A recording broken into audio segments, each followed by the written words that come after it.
Hello guys, Eid মোবারক সবাইকে। আশা করি আপনারা সবাই ভালো আছেন। আমার পক্ষ থেকে এবং আমার বন্ধুর পক্ষ থেকে আপনাদের ঈদ মোবারক বন্ধু। তো আজকে পবিত্র কুরবানির ঈদ। তো আজকে সবাই আল্লাহর সন্তুষ্টির জন্য যে যার সামর্থ্য মতো বিভিন্ন পশু, হালাল পশু কুরবানি দিয়ে থাকেন। তো আমরা এটাই বলতে চাচ্ছিলাম যে আমরা আজকে দুজন বন্ধু বের হয়েছি সকালে, মানে দুপুরের দিকে বের হয়ে বিভিন্ন জায়গায় ঘুরতেছি। আমাদের আশেপাশে যেসব জায়গা আছে আপনাদের মনে করেন পার্ক, তারপরে মানে যেসব মানে ঘোরার মানুষজন আর কি যেখানে যায়, পার্ক, তারপরে বিভিন্ন মানে পপুলার প্লেস যেগুলো থাকে না, ওইখানে আর কি আমরা ঘুরতে গেছি। তো আমরা দুজন নিজেদের মধ্যে আলোচনা করতেছি।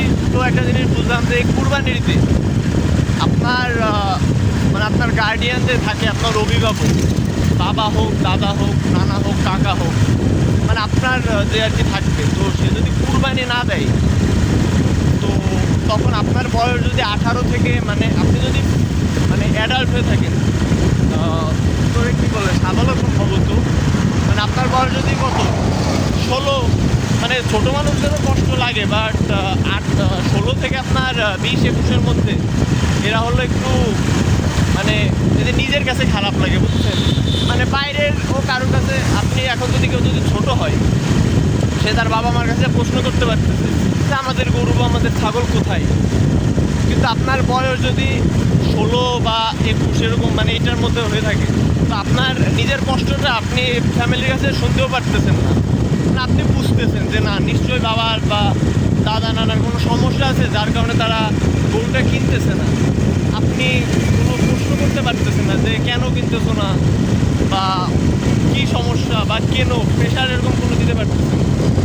তো আপনি যদি এই বয়সের কেউ হন আর আপনি যদি এরকম আমাদের মতো বের হয়ে থাকেন, তখন আপনি বুঝবেন মানে কুরবানির ঈদ, রোজার ঈদে তো আপনি মনে করেন সকাল থেকে ঈদের নামাজের পরে যে কোনো সময় আপনি ঘুরতে বের হলে অনেক মানুষ পাবেন। বলতে আমি কি ঠিক বলছি না? তাই তো অনেক মানুষ পাবেন।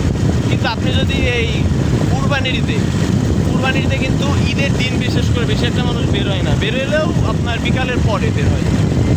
মানে কুরবানির ঈদে আপনার মানে কুরবানি দেয়া, তারপরে আপনার মাংস বিভিন্ন মানুষকে দেয়া, নিজের বাসায় আনা, ওই কুরবানির মাংস রান্না করা, কুরবানির গোশত রান্না করা, নিজে খাওয়া, এগুলোর মধ্যে আলাদা একটা আনন্দ থাকে। তো আপনি বা আপনার ফ্যামিলির কেউ যদি কুরবানি না দেয়, তখন যদি আপনি এরকম ঘুরে বেড়ান, তো তখন আপনার মনে হবে যে এটা একটা নর্মাল দিন, ঈদের মতো লাগবে না। যদিও ঈদের আমেজ আলাদা, কিন্তু ঈদের দিন আপনার এরকম লাগবে না। যেমন আমরা ঘুরতেছি, সব জায়গায় গেছি, আমরা দুই বন্ধু মিলে, তো দেখে মনে হচ্ছে আমরা মনে হয় জুম্মার নামাজের পরে ঘুরতে বেরোচ্ছি। আসলে আমরা জুম্মার পরে যখন বেরোই, তো তখন আমাদের এরকম লাগে আর কি। তো পরিবেশটা আজকে জুম্মার মতো, রাস্তায় গাড়ি নাই বেশি একটা, তাই না বন্ধু?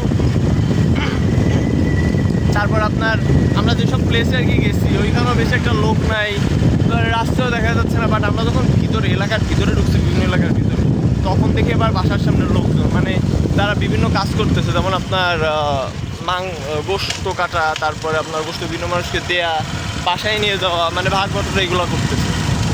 তো আমরা যেটা বুঝলাম যে আপনার একটা বয়সের পরে যদি মানে আপনার মানে আমরা নিজেরা আলোচনা করতেছি আসলে যে যাদের বাসা থেকে কুরবানি দিবে না বা করবে না, তাদের কতটা কষ্ট লাগবে, তাই না বন্ধু? আমি কি ঠিক বলছি?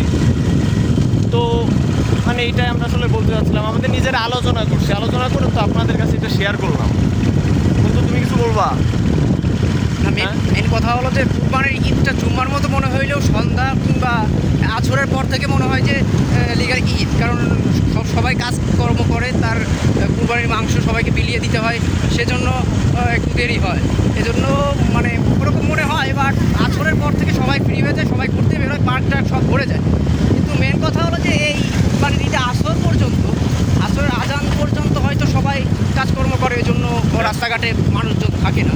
কিন্তু অবশ্য যদি আপনি কুরবানি ঈদটা বিশেষ করে যদি কুরবানি না দেওয়া হয়, আপনার ফ্যামিলি থেকে যদি কুরবানি না দেয়, তাহলে সেটা কুরবানি ঈদ মনেই হয় না। মানে মাংস কাটতে না বসলে কুরবানির ঈদের কোনো মজাই নেই, বিশেষ করে আমার কথা। আমিও সহমত এটা, কারণ বন্ধু এটা প্রথম উঠাইছে, আমার সাথে শেয়ার করছে কথাটা। তা আমারও তখন মনে হলো যে না, কথাটা মানে ভুল কিছু বন্ধু বলে নাই, সঠিক কথা এবং অর্থবহ কথা বলছো। তো কি শেষ করে দে, তাই না বন্ধু?